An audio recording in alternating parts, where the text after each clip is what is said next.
Welcome to A Healthy Bite. You're one nibble closer to a more satisfying way of life, a healthier you, and bite-sized bits of healthy motivation. Now let's dig in on the dish with Rebecca Huff. Hello, friends. It's Rebecca here today, and we are talking to author Gary Rogers. And Gary is the author of the book, Unlocking the Power of Fatherhood. And I'm going to be honest and tell you that my husband read the book first, and he said he didn't realize there was going to be a test. So I just want to let everybody know that there are questions, people. There are questions. And honestly, when I read it, I was kind of glad there were questions, and I could see this being a great study guide or a book club book. Is that how you had it intended? Yes, we're actually working on some curriculum so people can have in small group settings to do that. I've also put together a companion guide, just kind of a precursor to the curriculum. I see. If you go on the website and give us your email address, we'll give you a free download of the companion guide. So it's kind of laid out where you could kind of use it and do those kind of things. Okay, nice. Well, I appreciate you being with us today. Can you tell us just a little bit about yourself before I really dig into the book? Well, I'm intimately qualified to be an author. When I was in second grade, my second grade teacher almost did not pass me to the third grade because I couldn't spell. My mother was taking me to reading tutors because I couldn't read. And I made A's in chemistry in college, but I made C's in English. So I'm not really an author. I'm not a really literary person, but I've lived some life. I had an extraordinary upbringing with an extraordinary dad. I've lived a lot of life, been through some good times, been through some hard times. So I've learned a lot along the way, and just want to take an opportunity to share that with people who weren't as fortunate as I to have a good father. Your book addresses men, I guess primarily fathers, but you do make a note, and I was glad because I found your book very, very helpful in my own parenting journey. But you say that a lot of what you're writing in this book is also for women. And like you, I believe that as women, we do play an important role in the strengthening and bond making of the relationships in our family. Mm-hmm. And I think you talked about the strength of character in the woman in the first chapter of your book. Can you introduce us to her? Well, she was pretty amazing. That was my grandmother. Mm-hmm. I hear a lot of young women talking about being a strong woman, and I applaud that. But she was kind of the type for a strong woman. Would be, you in today's world, you would call her a very, very strong woman. She had really good instincts about knowing what was coming. It was amazing. She was raised on a cotton farm in Texas she was born in the late 1800s, and all of her sisters worked in the house with her mom. On the farm, everybody had a job. All the children had a job. That's why they had strong, big families back then, but everybody had a job. And she did two things. She made everybody's clothes, and she went to work in the field with her father in the cotton field. So she chopped cotton, she drove the cotton wagons. She was grounded in what she believed. I jokingly say that she wasn't always right, but she was never in doubt. She was grounded in what she believed, and she was usually right. She was like an anchor for me in my life as a young person. It was always important to me what she thought of me, because I knew she was dependable. And I learned early on the incredible value that not only a father has in his life, but a mother has. And a lot of that was from her. So she was an amazing woman. She really was. And as moms, I think a lot of times we want to glean as much information as we can from our grandmothers. So what do you think is the one big takeaway that your grandmother would want to share with moms? I think she would tell you to raise high standards for your children and put them in place and stick by them and enforce them with meat and force, but to do it in a kind and respectful way. She was very respectful of people for who they were. She didn't always agree with them, but she was very respectful. And she was very much of a servant. I was raised in a small church on the Texas Gulf Coast. And every day, every Saturday afternoon, the florist, this is in the 1950s, okay, so a little bit different time, but every Saturday afternoon, the florist would show up at the preacher's house with a flower for him, a boutonniere for him to put on his suit. Aw. He never knew who did that. He never knew who sent that to him. She did it for 50 years probably. Your children need to know where you stand, or they will not know where to stand. And it's a very, very dangerous place for children today. And the internet is not only there to help them make wrong choices, but the internet has helped them there to help bad people find out who they are. So they need to know where they stand, and they need to know who they are. And that reassurance is in large degree the job of a mother. Yeah, you talk a little bit about your about bullying and cyberbullying in your book, and that's something that I've experienced with my own kids, and something that I've written a little bit about on my blog. Yeah, I think that moms do play a very important role, and dads equally, and I think even better when we're a team. Skipping ahead, in one of your study sections, you said something that really, it's something that I think a lot of parents, friends that I've talked to that we struggle with. You said, when a child fails, a parent has an important decision to make: throw them a lifeline or allow them to learn that actions have consequences. Wow. I mean, that's really hard for us parents. How do we figure it all out? How do we, it's so hard to implement watching your child walk through a natural consequence, let alone deciding, okay, is this the time I throw out the lifeline, or is this the time I let them deal with the consequences?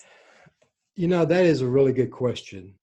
It is a judgment call, and you're not always going to make the right decision. It's what life is handing them proportionate to what they did. If life is unduly punishing a child for what they did, it's time to step in and help.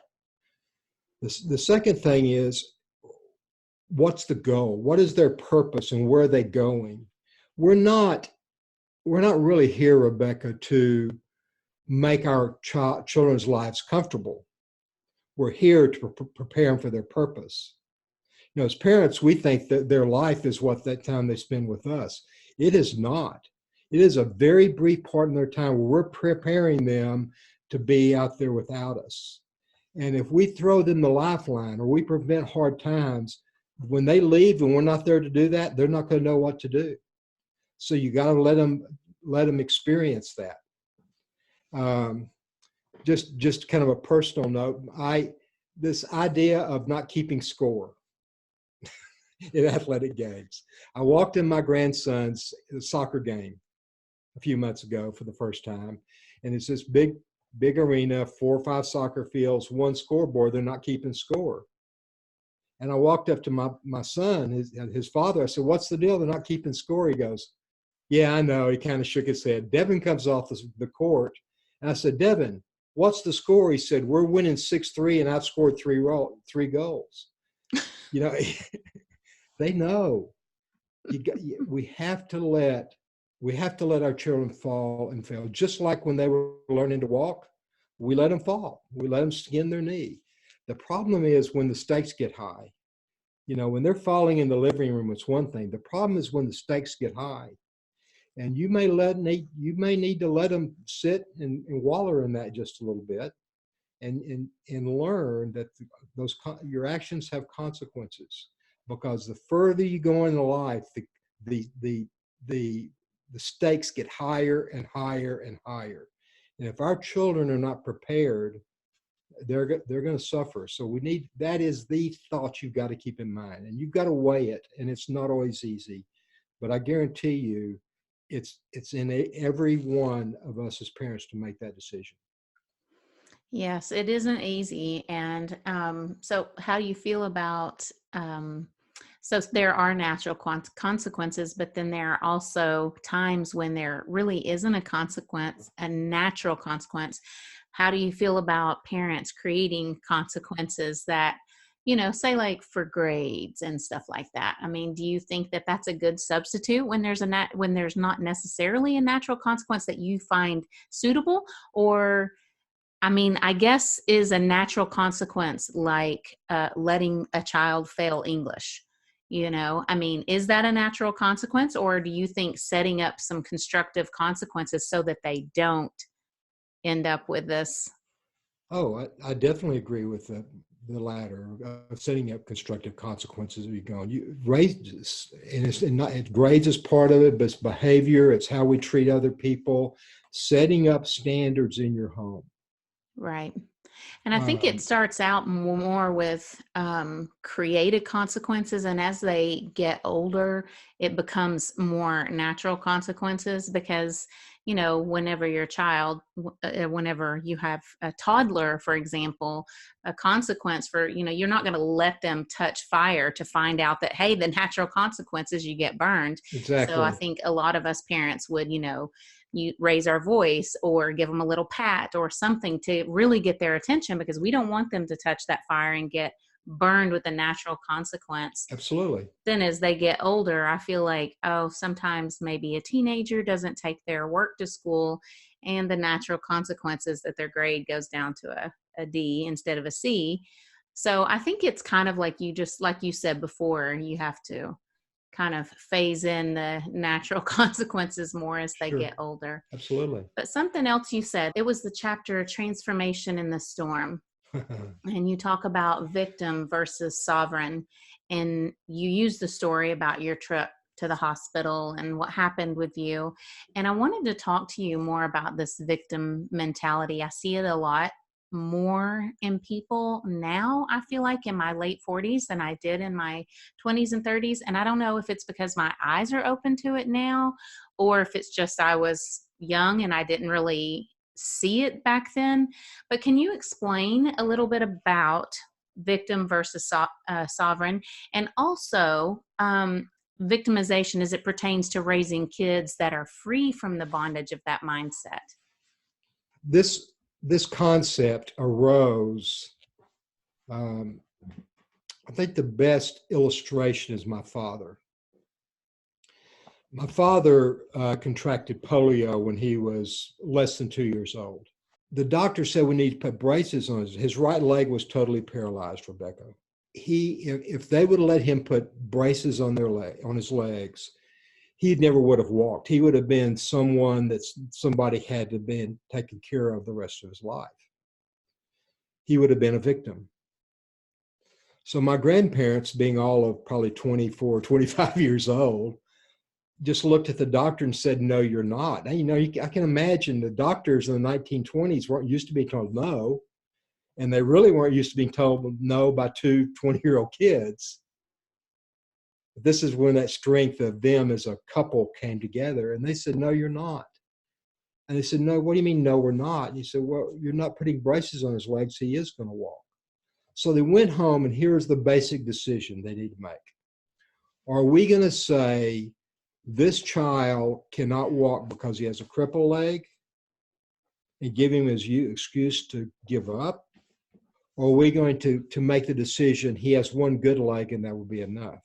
And that's the decision of victimization versus sovereignty. I am going to decide. I'm going to decide that I'm going to learn to walk with one leg. I am going to decide what my life is going to be. This applies to all realms of our society today. We need to decide what our life is. We cannot wait around for our entire lives for society to get all this stuff right. We have got to overcome what comes at us. Consequences are going to come at us. Most of what comes at us, there's nothing we can do about. So am I going to decide to let that overcome me, or I'm going to decide not to? And it's a binary choice. It's a choice all of us have in us. Now, if you visualize that little baby, you know how you women can do this thing with your hip and the baby just sits there and you can carry a baby for No, guys can't do that. 2 minutes, we're ready to give you back the baby, right? And how a baby will put its knees up around her mama or his Mm-hmm. mom to kind of stable. Well, picture my grandmother, about 5'2", dark brown hair, pretty as she could be, has this baby in her arm, his left leg's up around her, and his right leg's dangling limply by his side. Now just think of that picture for just a little bit. Now fast forward about 18 years. He has learned to walk by just kind of slinging his leg from the hip, locking his knee and stepping onto his right leg as a crutch. That's the way he walked. He walked with a limp. Now, fast forward 18 years, he's decided to go to work in a chemical plant. And he has to climb those tall distillation columns in those chemical plants. And there's a ladder right on the bolted to the side. But that ladder isn't leading at an angle. That ladder is going straight up. And your body wants to push you off. And it's 50, 75, 100 feet to the top of that ladder. And think of that little baby as he stood at the bottom of that ladder, now a young man, and he's decided he wants that job. And he looks up and he doesn't know he can go to the top of the ladder, but it isn't going to be because he didn't try. That is the picture of how to overcome what life throws at you to be all that you can be. That ability is in all of us. Listen, it breaks my heart to hear what young people go through and kids have gone through. It breaks my heart. And I've heard a lot of stories in my life. My wife and I have helped people through their marriages, and I've lived in the ghetto of New York City, and I've seen a lot of stuff. But more importantly is, what are you going to do with it? Okay, this is what you're faced with. What are you going to do? Are you going to give up and die? Or are you going to make what you can? And that decision is the choice. When you decide that my circumstances are not going to dictate to me, that I'm going to dictate to them, you have chosen to be a sovereign and you will reign in your life. And I guarantee if you make that decision consistently, you will reign as a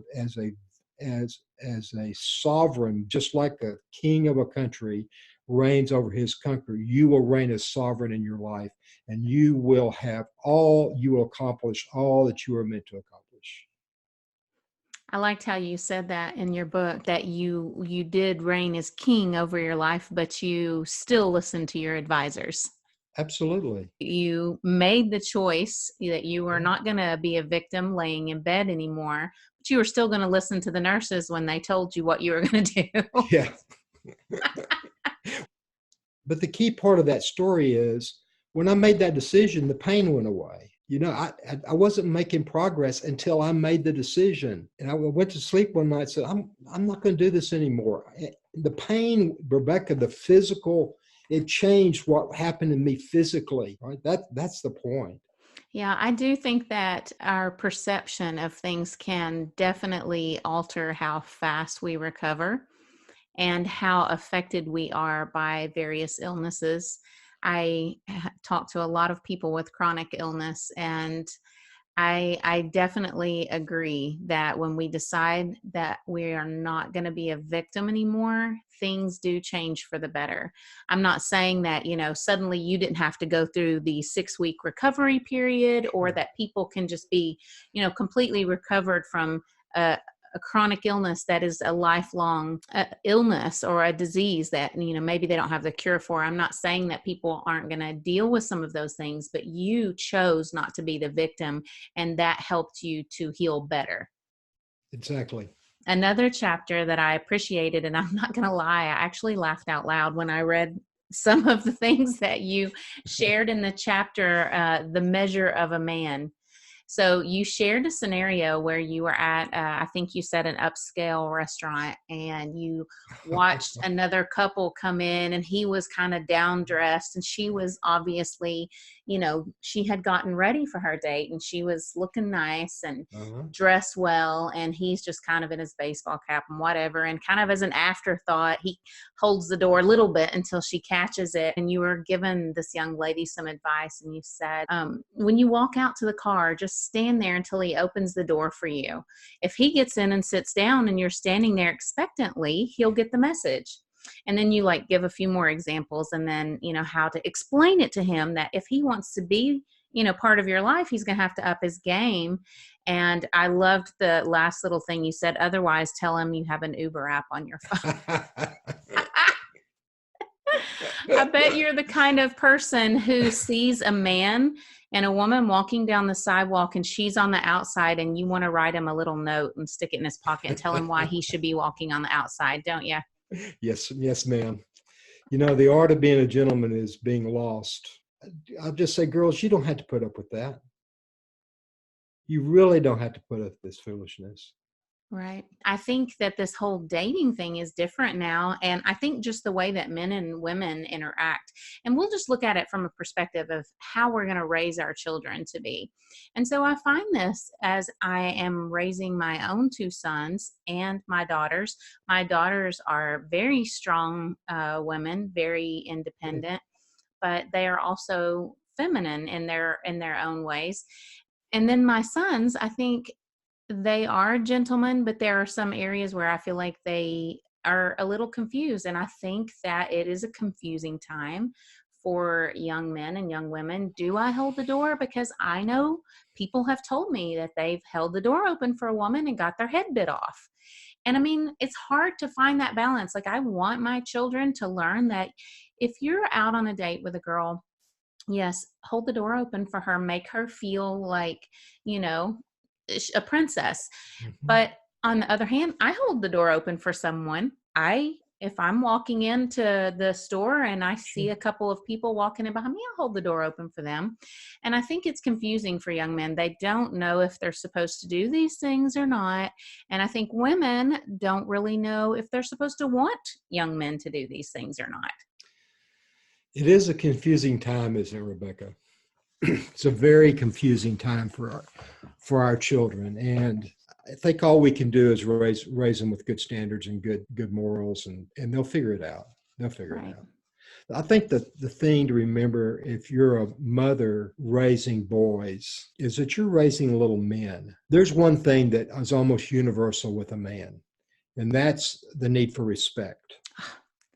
I knew that you were going to say that. That's exactly what was going through my mind when you said that. Respect is love to men. Exactly. So if you're a mother, a couple of things. If you're a mother, you need to treat him with respect. You are in charge. Don't let him get that on you, right? Right. You need to stand your ground in him respecting you. Mm-hmm. No, my children could do a lot of things, but disrespect their mother was not one of them. My husband's the In same fact, way. I had my oldest, when he was at teenage, getting in where he was getting strong enough where he could hurt his mother. And he got defiant with her while I was away on a business trip. He got defiant and it scared her. And I literally set him that down and said, young man, if you want to live in this home, you can't act that way. I've got to know, and this is where a father really can come in to help, and just set that there's some things that's set in stone you're not going to violate, and you are not going to disrespect your mother. You're going to respect your mother. You're going to respect people. You're going to respect life. It's like the roly-poly bug is, Rebecca? Mm-hmm. The little bug that rolls up in a little ball. Well, kids like to get those and put it on the sidewalk and step on them. I taught my children not to step on roly-poly bugs. I do think that parents often get blamed for things, sometimes unduly, whenever parents are doing everything they can. And it's a struggle to be a parent these days. I think sometimes parents do get the blame for children who just never find their way. They do. And you're right. Parents can do certain things, and some things they can't. In the end, a child is going to make his own decisions. Right. We have 3 very, very different kids. Right. We have one that had a hard time getting there, harder time than the others. But you can't blame yourself for everything that your children do. Because autonomy. I mean, they're these little sovereign beings running around out there, right? Mm-hmm. But we can be in our children's lives and we can teach them. But it's called adolescence for a reason. It sure is hard on the parents. I can tell you that. Yeah, it is. And it's harder today than we were raising our kids. And the internet stands ready to help. Yes, help it does. I'm telling you, we've struggled with that whole internet thing to the point where I've written several articles because, like you, I've learned a lot about it the hard way. Yes, I agree. Parents who teach their children respect, it is very beneficial. I did want to just leave that little bit of wiggle room for those parents who've done everything and their child still makes these choices, because I do believe it happens. I've seen it happen. I've experienced it. Or sometimes, when one of my kids does something, I have 6 children, by the way. And so I raised them all pretty much the same way. Not exactly, but, and I think I have mellowed out. My oldest is 27. My youngest is 11. So there's like a pretty big span of time between the first and the last. Right. And so the way I raised my youngest daughter, who is the youngest in the family, is not the way I raised my oldest daughter. I think a lot of times my older kids look at my younger ones and they're like, you don't know what it used to be like. Mom used to not be that nice. She was a lot stricter with us. And it's true. My heart goes out to firstborn children because we're practicing on them. Right? I know. I don't know what it is. You mellow out as you get older. And I don't know which is better, the early me or the later me, but somehow they're all turning out to be pretty decent people. So well, Rebecca, I decided, we all have ideas what our kids are going to be. Mm-hmm. And I decided quite a while back that if my children grow up to be good people and they grow up to be thoughtful and kind and respectful of people, mm-hmm. a lot of the rest of the stuff is just noise. You know what I mean? Mm-hmm. What they choose to do in life, whether they walk it out easy or walk it out difficult. Sometimes people go through hard times because they have a great purpose. Mm-hmm. And the purpose, that whole chapter you talk about, transformation in the storm, that chapter, it's one of my favorite chapters. Sometimes our children go through particularly difficult times because they have a higher calling, and that those difficult times are how they become equipped and how they become the person they need to be. So if your kids are having trouble, we just need to relax a little bit and understand we're not going to go fix them, right? They have to figure it out on their own. There's only so much we can give them. Well, that gives me hope. It gets more difficult, I think, when we have these expectations, and you mentioned about, what their career path is going to be and this and that. And I did put a lot of pressure on some of my children because I had expectations. And, like you're saying, each one grows up and they have to kind of make their own path. And it's just, I guess, part of learning. And that's part of being a parent and child kind of team, is you're learning together. Like you said, we're not perfect, but expectations are really killer in all relationships, Mm-hmm. whether it's marriage or parent child. Sometimes we put these other expectations on them that are belonging to us, and it can definitely cause some friction. So if I can just define a couple of roles here, as I see them, Rebecca. Mm-hmm. It's not my job as a father to decide what my child is going to be. Mm-hmm. That's his job. That's his right, his role. My job as a parent is to give him the skills, the life skills he needs so he can go be whatever it is he decides he wants to be. And if we can do that, then we have succeeded. Just because they stumble and make mistakes and do crazy things, who among us hasn't? Give them the skills and sit back and just marvel and see how they work it out. They'll work it out. They will. And that's good advice. Well, Gary, thank you so much for being here today and sharing your wisdom with us. I think it's a great book, and I love your patriotism. And like you said, boys understand respect. And I know once I actually learned to talk to my sons using respect instead of love, because the gushy love isn't necessarily their language. When you say, I respect your feelings on that, and I want you to respect my stance on this. Once you start using those respect words with your sons, it opens up it's almost like their ears are opened, right? They suddenly, oh, mom's speaking my language. I get what she's talking about now. So, Yeah. Let me give you a good respect word. okay. Help me understand what you're thinking. That's good. Help me understand what you're doing. Help me understand. Help me understand. That is so good. That's so good. Help me understand. I love it. I'm definitely going to keep that one in my toolbox. Thank you Okay. so much, Gary, for being here. Well, I will make sure to link your book in the show notes and your website so that you said people can download a PDF. rethinkingfatherhood.com. Go there and we'll send you all kind of good stuff. So just sign up there and we'll get all the goods that go along with the book. Yes, ma'am. All right. Perfect. Thanks again for being here. Well, you're very welcome, Rebecca. Thank you for having me. Thanks for listening. Please rate and review so other people can learn about this podcast. Find out more about sleep, hygiene, eating healthy, tasty recipes, zero waste lifestyle, and lots more on ThatOrganicMom.com. Help us spread the word.